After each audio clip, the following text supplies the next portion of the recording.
Hadirin sidang Jumat yang dimuliakan Allah, setiap orang biasanya akan senantiasa berpikir apa yang paling menguntungkan untuk dirinya.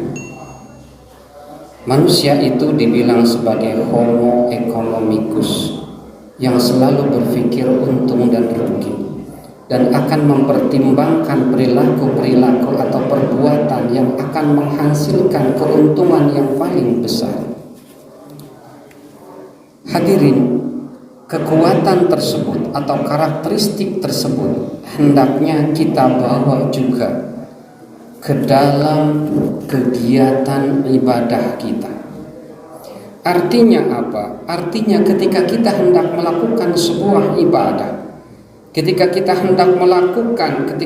hendak mengisi detik-detik, menit dan jam kita untuk ibadah, maka pilihlah ibadah yang mempunyai nilai yang agung, yang pahalanya besar, yang nanti celengannya banyak untuk kita bekal kelak di akhirat nanti.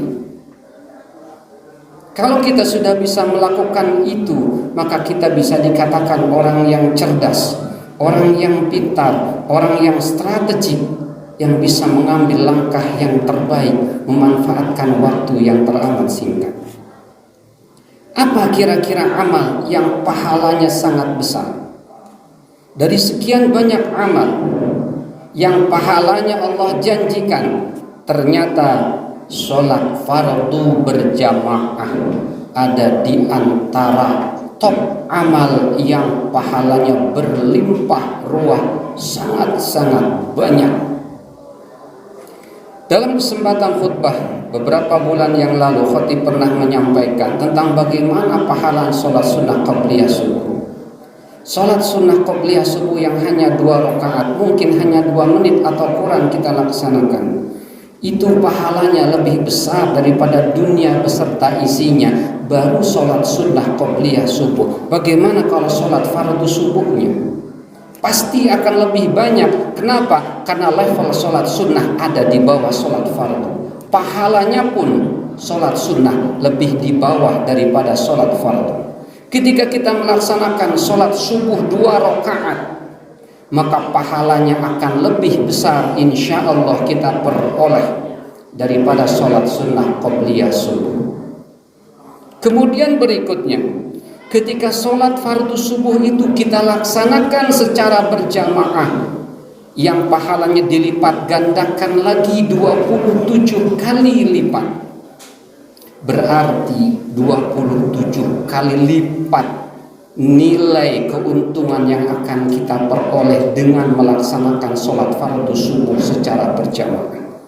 Jika sholat sunnah qabliyah subuh pahalanya dunia dengan seisinya bahkan lebih besar daripada itu, kita andaikan pahala sholat subuh berjamaah 2 kali dari dunia dan seisinya, maka 2 kali 27 sudah 54 kali pahala dunia dan seisinya ketika kita melaksanakan sholat fardu subuh secara berjamaah.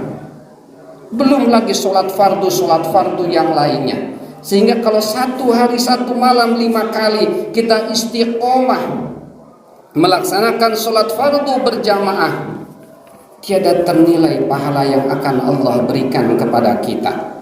Asalkan sholat kita itu pertama dilandasi keikhlasan, yang kedua ditunaikan dengan cara yang benar dengan tuntutan syariat Islam. Sekarang hadirin yang dimuliakan Allah, pahala yang berlimpah dari sholat berjamaah itu ternyata tidak hanya sekedar dari sholat berjamaahnya saja. Ketika kita melaksanakan sholat berjamaah itu di masjid, di musola, di surau, di tajuk, di langgar, maka pahala-pahala itu akan demikian sangat banyak kita peroleh. Dari mulai kita melangkahkan kaki ke tempat sholat, melangkahkan kaki ke tempat sholat atau ke musola atau ke masjid atau ke langgar. Kata Rasulullah sallallahu alaihi wasallam, kullu khatwatin yahduha ahadukum ila shalah yuktabu lahu biha hasanatum wa yunha biha anhu biha sayyi'atun. Setiap langkah yang kalian langkahkan menuju tempat sholat, maka akan dicatat sebagai satu kebaikan dan menghancurkan satu kejelekan. Kalau rumah kita semakin jauh dari tempat sholat, semakin jauh dari musola dan masjid, setiap langkah akan dihitung oleh malaikat. Setiap langkah menghancurkan satu keburukan dan menambah satu kebajikan.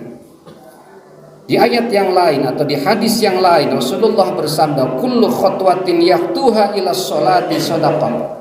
Setiap langkah yang dilangkahkan menuju tempat sholat itu dinilai sebagai sedekah. Jadi ketika kita misalnya bukan termasuk orang yang berkecukupan, maka sedekah kita adalah melangkahkan kaki kita menuju masjid dan musola. Selanjutnya, pahala kita selanjutnya yang akan bisa kita dulang ketika kita melaksanakan sholat berjamaah adalah beriktikaf di masjid. Karena sholat yang kita laksanakan di dalam masjid, maka kita akan masuk ke dalam masjid, maka kita akan diam di dalam masjid. Ketika kita diam di dalam masjid, kita menunggu imam, kita menunggu iqamah. Maka di sana Rasulullah Shallallahu Alaihi Wasallam bersabda, para malaikat berdoa untuk salah satu di antara kalian selama dia pada posisi salatnya dan belum berhadas. Artinya selama orang itu dia menanti waktu sholat atau menanti sholat berjamaah untuk didirikan. Dan malaikat itu berkata, ya Allah ampunilah dia, ya Allah kasihanilah dia. Dan seseorang dari kalian senantiasa dihitung dalam keadaan sholat selama dia menanti pelaksanaan sholat. Kita hanya diam saja, menanti waktu antara azan dan iqamah, menanti imam datang, menanti muadzin mendirikan iqamah, itu sudah dihitung kita melaksanakan sholat, di mana tidak ada yang menghalangi dia untuk kembali kepada keluarganya kecuali sholat itu. Artinya dia hanya berniatkan duduknya di musola tersebut, duduknya di masjid tersebut untuk melaksanakan sholat, maka iktikafnya, duduknya di masjid tersebut dinilai sebagai melaksanakan ibadah sholat. Berikutnya, pahala bonus tambahan yang biasa kita lakukan setelah kita sholat adalah kita berzikir. Kita membaca subhanallah 33 kali, alhamdulillah 33 kali, Allahu akbar 33 kali. Jaminan dari Allah Subhanahu wa taala sebagaimana diriwayatkan dalam hadis Imam Muslim, bahwa orang yang membaca 33 subhanallah, 33 alhamdulillah, 33 Allahu akbar, ghufirat khotoyahu wa in kanat mithla zabadil bahri. Diampuni kesalahannya meskipun kesalahannya itu sebesar atau sebanyak buih di lautan. Buih di lautan teramat sangat banyak. Allah akan mengampuni ketika kita membaca subhanallah 33, alhamdulillah 33, Allahu akbar 33 setelah kita melaksanakan sholat fardu. Dan amaliyah lain yang biasa kita lakukan ketika kita sholat berjamaah di masjid adalah kita bermusafahah, kita bersalaman, kita bersilaturahim. Dalam sebuah hadis dikatakan, tidaklah dua orang muslim saling bertemu kemudian berjabat tangan kecuali akan diampuni dosa-dosa mereka berdua sebelum mereka berdua berpisah. Ketika berjabatan tangan kita niatkan untuk menyambungkan kasih sayang, bersilaturahim, maka kasih sayang atau berjabatan tangan tersebut akan menghilangkan dosa-dosa kita. Masih banyak lagi amalan yang biasa kita lakukan selama kita berada di dalam masjid dalam rangkaian pelaksanaan sholat fardu berjamaah. Oleh karena itu hadirin yang dimuliakan Allah, orang cerdas adalah orang yang rajin sholat berjamaah.